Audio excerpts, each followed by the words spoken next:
جی السلام علیکم دوستو، کیسے ہیں سب؟ امید کرتا ہوں سب خیریت سے ہوں گے۔ پاکستان تحریک انصاف اور خیبر پختونخوا کی گورنمنٹ کے درمیان آپس میں اختلاف نظر آ رہے ہیں۔ بیرسٹر سیف جو ہے نا، وہ جو بیان دے رہے ہیں وہ باقی لوگ نہیں مان رہے، اور اس کے حوالے سے بھی بات ہوگی۔ اور سب سے پہلے جو ہے نا آئینی ترمیم کے حوالے سے بات کر لیتے ہیں۔ آئینی ترمیم جو ہے نا حکومت سر توڑ کوشش کر رہی ہے کسی طریقے سے نمبر پورے ہو جائیں اور وہ آئینی ترمیم لے کر آئیں۔ وہ مولانا فضل الرحمان کو بھی منانے کی کوشش کی جا رہی ہے ہر طریقے سے کہ مولانا فضل الرحمان ان کا جو مسودہ ہے اس کے اوپر ہی راضی ہو جائیں اور مولانا فضل الرحمان جو ہے نا ان کی حمایت کریں۔ لیکن مولانا فضل الرحمان ایک اپنا مسودہ بنانے کی کوشش کر رہے ہیں کہ وہ اپنا ایک مسودہ ہو جس کے اوپر جو ہے نا وہ، لیکن آئینی عدالت مولانا فضل الرحمان نہیں چاہتے کسی بھی صورت میں۔ انہوں نے کہا کہ ایک بینچ بنا لیتے ہیں جس میں سینئر جو ہے نا 4-5-6 ججز رکھ دیں گے جو آئینی جو ہے نا کیس ہوں گے ان کو سنیں گے۔ اور ایک طرف یہ بھی کہا جا رہا ہے کہ آئینی جو کیس ہیں وہ تقریباً کوئی JUI نے یہ بتایا کہ آئینی کیس جو ہے نا کوئی زیادہ سے زیادہ 200 کیس ہوں گے، باقی جتنے بھی کیس ہیں تقریباً 60,000 کیس ہیں۔ تو آئینی عدالت کی یعنی کہ اگر دیکھا جائے تو اس کی کوئی خاص ضرورت نہیں ہے آئینی عدالت کی پاکستان میں۔ باقی جو ہے نا آئینی عدالت کی سر توڑ کوشش کی جا رہی ہے۔ بلاول بھٹو کو اس کا ٹاسک دیا تھا کہ وہ آئینی عدالت کے لیے جو ہے نا ممبر پورے کریں گے، بلاول بھٹو اور آصف علی زرداری صاحب۔ تو بلاول بھٹو نے رات جو ہے نا بات جو کی، میں ذرا وہ آپ کے سامنے رکھ دیتا ہوں۔ بلاول بھٹو زرداری نے زرداری ہاؤس میں ذرائع ابلاغ کے نمائندوں سے غیر رسمی گفتگو میں کہا کہ پیپل پارٹی کی کوشش تھی کہ آئینی ترمیم پر مولانا سمیت تمام سیاسی جماعتوں کو ساتھ لے کر چلیں جائیں۔ JUI کا ڈرافٹ آئے گا تو بیٹھ کر دیکھیں گے، بات چیت کے بعد جو سامنے آئے گا وہ ترمیم لائیں گے۔ انہوں نے کہا کہ ہمارے لیے مجوزہ آئینی ترمیم پاس کرانے لیے ٹائم لائن کا مسئلہ نہیں ہے، البتہ حکومت کے لیے ہو سکتی ہے۔ یعنی وہ کہہ رہے ہیں کہ ہمارے لیے کوئی مسئلہ نہیں ہے، حکومت کے لیے مسئلہ ہے۔ تو بھائی آپ بھی تو حکومت کا حصہ ہیں، آپ بھی تو اسی حکومت کے ساتھ ہی ہیں نا، پورا پاکستان جانتا ہے۔ تو حکومت پھر کون سی ہے؟ یا تو پھر یہ کلیئر کرو کہ حکومت جو بھی ہے وہ شہباز شریف صاحب کے پاس ہے، باقی آپ لوگوں کے پاس تو کسی قسم کی حکومت نہیں ہے۔ حالانکہ جو کوشش سر توڑ یہ اس وجہ سے کر رہے ہیں کہ ان کو مطلب کچھ نہ کچھ اس سے بھی اچھا مل جائے۔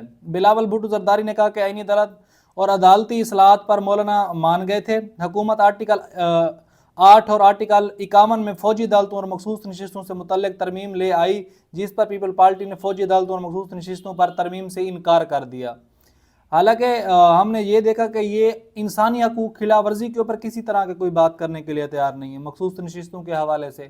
یہ تو دوسروں کے مینڈیٹ پہ بنے ہوئے لوگ ہیں، تو ان کو مخصوص نشستیں لینے سے یعنی کسی اور کی سیٹیں لینے سے ان کو کیا شرم ہونی ہے؟ کیا انہوں نے کسی قسم کا کوئی حرج نہیں ہے۔ انہوں نے کہا کہ مخصوص نشستوں کے حوالے سے عدالتوں کا چھٹی کے دن آرڈر آیا جس کا چیف جسٹس کو بھی علم نہیں تھا۔ ہم عدالتی اصلاحات چاہتے ہیں اور صوبوں کے مساوی حقوق چاہتے ہیں۔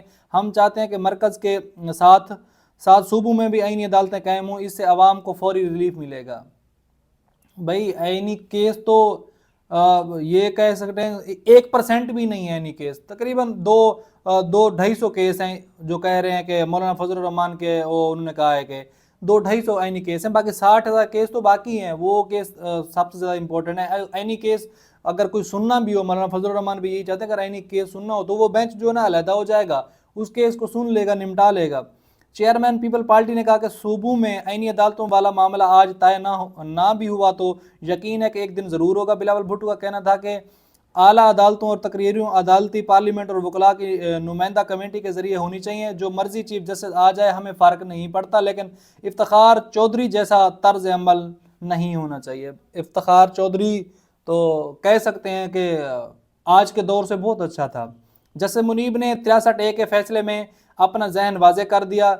چیئرمین پیپل پارٹی کا کہنا تھا کہ بانی PTI اور اس کی جماعت کو ہر ایشو موقع دیا، لیکن انہوں نے غیر سنجیدگی دکھائی۔ بانی PTI اگر اپریل 2022 سے سیاسی فیصلے کرتے تو آج وہ دوبارہ وزیر اعظم ہوتے۔ بانی PTI آج بھی سیاستدانوں سے نہیں اسٹیبلشمنٹ سے بات کرنا چاہتے ہیں۔ مجھے تو عمران خان کا کوئی سیاسی مستقبل روشن نظر نہیں آتا۔ ہم نے سیاسی اتفاق رائے کے لیے کمیٹی بنائی، PTI نے اس کا بھی بائیکاٹ کر دیا۔ جب تک نائب ہوگا ملک میں سیاسی انجینئرنگ ہوتی رہے گی۔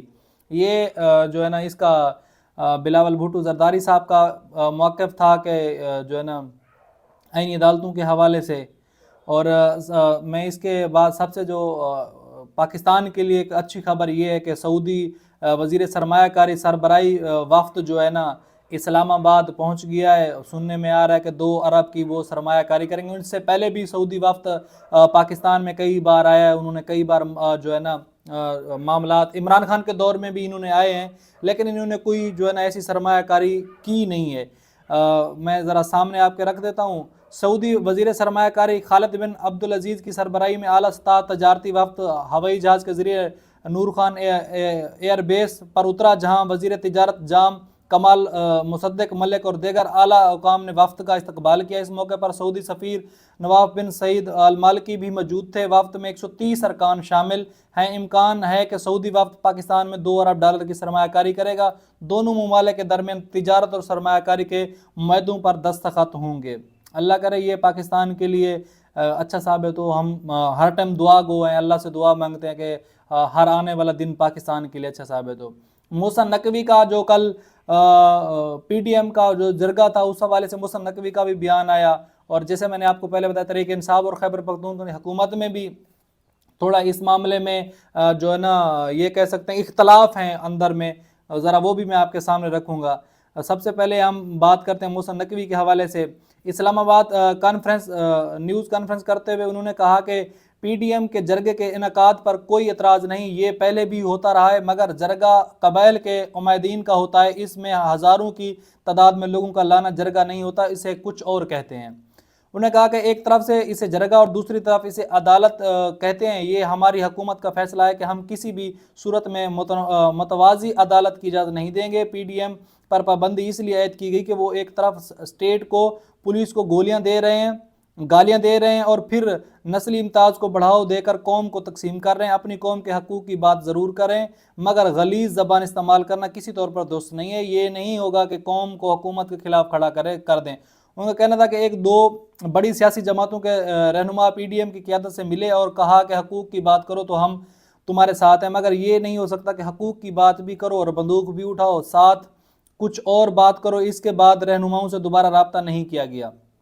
وزیر داخلہ محسن نقوی نے کہا کہ اگر اتفاق کی بات ہے تو حکومت مذاکرات کے لیے تیار ہے، چاہے بلوچستان ہو یا کے پی کے. یہ نہیں ہو سکتا کہ آپ اسٹیٹ کو گالیاں دیں اور ہم چپ کر کے بیٹھے رہیں. ہمسایہ ممالک کی مثال لیں کہ اسے لوگوں کے ساتھ وہاں کیا ہوتا ہے. کے پی کے حکومت نے 54 لوگوں کو اور بلوچستان حکومت نے 34 نام 4th شیڈول میں شامل کیے. صوبائی حکومتیں قانونی طور پر پابند ہیں کہ کسی تنظیم پر پابندی عائد ہو تو اس کے دفاتر سیل کیے جائیں اور دیگر پابندیاں بھی اس کے پر لگائی جائیں. محسن نقوی کا کہنا تھا کہ جو بھی اسے عناصر کی مدد کرے گا وہ بھی نرگے میں آئے گا، اس کے بھی آئی ڈی کارڈ اور پاسپورٹ بلا کیے جائیں گے. ہمارا پیغام ان کے لیے ہے جو ان کی مدد کرنا چاہتے ہیں، یہ قانون کے مطابق ہے. پی ڈی ایم کا ساتھ دینے والوں کے خلاف بھی کارروائی ہوگی. یعنی یہ اشارہ جو ہے نا اس کی طرف ہے، پاکستان تحریک انصاف کی طرف ہے. وزیر داخلہ نے کہا کہ پی ڈی ایم کو غیر ملکی کمپنیوں کی مدد اور فنڈنگ حاصل ہے. ان کے ڈاکومنٹری غیر ملکی کمپنیوں نے بنائے ہیں، انہیں غیر ملکی فنڈنگ کے ثبوت جلد پیش کریں گے. آپ کے پیچھے جو بھی ماسٹرز ہیں، اگر آپ ہمارے ملک میں ایسا کریں گے تو ہم بھی آپ کے ساتھ ایسا ہی سلوک کریں گے. ہم سے توقع نہ کریں کہ آپ ہمارے ملک میں فساد کریں اور ہم خاموش بیٹھے رہیں. فسادوں کو کسی صورت معافی نہیں ملے گی. انہوں نے مزید کہا کہ پی ٹی آئی کی اور علی امین گنڈا پور کی ڈی چوک پر آئے اور جلسہ یا احتجاج کرنے کی خواہش ادھوری رہ گئی. ہم نے انہیں کامیاب نہیں ہونے دیا. علی امین گنڈا پور کا ڈی چوک آنے کا دعویٰ ادھورا رہ گیا. یہ بھی انہوں نے جو ہے نا محسن نقوی صاحب نے کہا. اور اس کے بعد جی کل جو جرگہ ہوا، جرگے کے حوالے سے بیرسٹر سیف نے اپنا بیان دیا کہ ہم جو ہے نا اس کو جو پی ڈی ایم ہے ہم اس کو نہیں مانتے کہ کوئی وفاقی حکومت نے اس کے اوپر پابندی لگا رکھی ہے. اس کے بعد ہم نے دیکھا کہ جو تحریک انصاف کے لوگ ہیں، جو میں نے بہت سارے ٹویٹر پہ دیکھا، وہ بیرسٹر سیف کو سیدھی گالیاں دے رہے تھے. اس کے بعد قاسم سوری نے بھی ٹویٹ کیا، پاکستان تحریک انصاف کو بیرسٹر سیف کے متنازع بیان سے کوئی تعلق نہیں ہے، یہ ان کا ذاتی بیان ہے. خواہش ہو سکتی ہے تحریک انصاف کی پولیٹیکل کمیٹی سینئر ذمہ داران پر مشتمل ہے جو بیمی مشاورت سے بانی چیئرمین عمران خان کی ہدایت و نظریے کی روشنی اور عوام کے مفاد میں فیصلہ کرتی ہے. اور مزے کی بات یہ بھی ہے، سننے میں یہ آ رہا ہے کہ جو بیرسٹر سیف صاحب ہیں ان کو اپنے جو ہے نا وزیر اطلاعات کے عہدے سے بھی ہٹا دیا. نوٹیفیکیشن ایک جاری کیا گیا ہے، یہ جو ہے نا خبر چل رہی ہے ابھی اس ٹائم. اور جو پاکستان تحریک انصاف کی کمیٹی ہے انہوں نے بھی کل ایک اپنا جو ہے نا بیان دیا ہے، وہ بھی میں ذرا آپ کے سامنے رکھ دیتا ہوں۔ پاکستان تحریک انصاف کی سیاسی کمیٹی کے اجلاس کا اعلامیہ مینڈیٹ چور وزیر اعظم شہباز شریف اور ٹاؤٹ وزیر داخلہ محسن نقوی کے احکامات پر چیف سیکریٹری اور آئی جی کے ذریعے امن جرگے پر فائرنگ کی شدید مذمت کرتے ہیں۔ 3 افراد کی اموات اور درجن بھر کو زخمی کیے جانے کی بھی شدید الفاظ میں مذمت کرتے ہیں۔ امن و امان کا مسئلہ پیدا کرنے اور شہریوں کے خون سے ہاتھ رنگنے پر صوبائی حکومت سے وفاقی حکومت سے شدید اختلاف کرنے اور سرکاری طور پوری شدت سے معاملہ اٹھانے کی سفارش کرتے ہیں۔ اجلاس میں وفاقی حکومت کی جانب سے پختون تحفظ موومنٹ پر پابندی اور خیبر پختونخوا میں پختون جرگے کے انعقاد کا مختلف پہلو سے جائزہ لیا گیا۔ پختون جرگے کے خلاف ریاستی طاقت کے استعمال اور اس کے صوبے کی انتظامیہ اور معاشرتی حالات پر اثرات پر بھی غور کیا گیا۔ ملک میں سیاسی جماعتوں کے تشکیل، پرامن سیاسی سرگرمیوں کے انعقاد اور عوام کی ان میں شرکت پر آئین و قانون کی منشا پر بھی غور کیا گیا۔ وفاقی حکومت کی جانب سے پختون تحفظ موومنٹ کو کالعدم قرار دیے جانے کی شدید الفاظ میں مذمت بھی کی گئی۔ صوبائی حکومت کی مرضی اور منشا انتظامی حقوق و خود مختاری کو خاطر میں لائے بغیر ایک مجرم آئی جی کے ذریعے طاقت کا امکانہ استعمال سے صوبائی حکومت کے لیے مسائل پیدا کرنے کی بھی شدید الفاظ میں مذمت کی گئی۔ عوامی مینڈیٹ سے محروم نااہل اور نالائق گروہ وفاق میں بیٹھ کر ملک میں مسلسل انتشار کے بینچ بو رہا ہے۔ مینڈیٹ چور اور ان کے سرپرست ملک کو جنگل بنا کر تمام طبقات کو دیوار سے لگانے میں مصروف ہیں۔ حکمرانی کے حق اور جواز سے یکسر محروم گروہ عملاً بنیادی انسانی حقوق، دستور، سیاست اور جمہوریت کی لاشیں پر اپنے اقتدار کی بساط بچانے پر بزد ہے۔ بنیادی سیاسی سمجھ بوجھ اور فیصلہ سازی کی صلاحیت سے محروم ایک ٹاؤٹ محسن نقوی مسلسل صوبائی معاملات میں مداخلت کر رہا ہے اور صوبے کو انتشار کی جانب دھکیلنے کی کوشش کر رہا ہے۔ سیاسی معاملات کا حل آندھی طاقت سے کشید کرانا امریت کی روایت ہے۔ امریت کے کسی معقول سوچ سے آری گمشتے حالات سنبھالنے کی بجائے ان میں مزید پیچیدگیاں پیدا کر رہے ہیں۔ پختون تحفظ موومنٹ پر پابندی کسی مسئلے کا حل ہے نہ طاقت اور تشدد کے ذریعے بنیادی سیاسی حقوق کو سلب کرنے کی کسی طور پر حمایت کر سکتے ہیں۔ عقل سے پیدل مینڈیٹ اور ان کی ریاستی سرپرست مولا جاٹ بن کر ملک میں انارکی اور طبقاتی کشمکش کو ہوا دینے کی بجائے آئین اور قانون اور رولز آف بزنس کا احترام کریں۔ آئین اور قانون کے تحت قائم سیاسی جماعتوں کو کالعدم قرار دینے کے رسم بد کو ترک کر کے ملک میں تہذیب اور قانون کے دائرے میں پرامن سیاسی عمل کے فروغ کا ماحول پیدا کیا جائے۔ خیبر پختونخوا کے عوام نے حکومت اور فیصلہ سازی کا مینڈیٹ تحریک انصاف کو سونپا ہے۔ صوبائی حکومت کسی تخصص اور امتیاز کے بغیر صوبے کے عوام کے آئین اور قانونی جمہوریت حقوق کا تحفظ اور ان کی فلاح و بہبود یقینی بنائے۔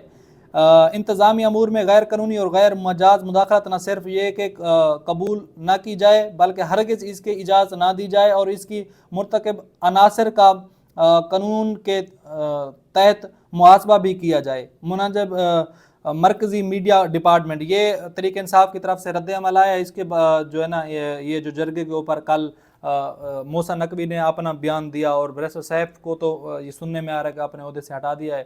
اب تک کے لیے اتنا ہی۔ اپنا بہت سارا خیال رکھیں۔ پاکستان زندہ باد۔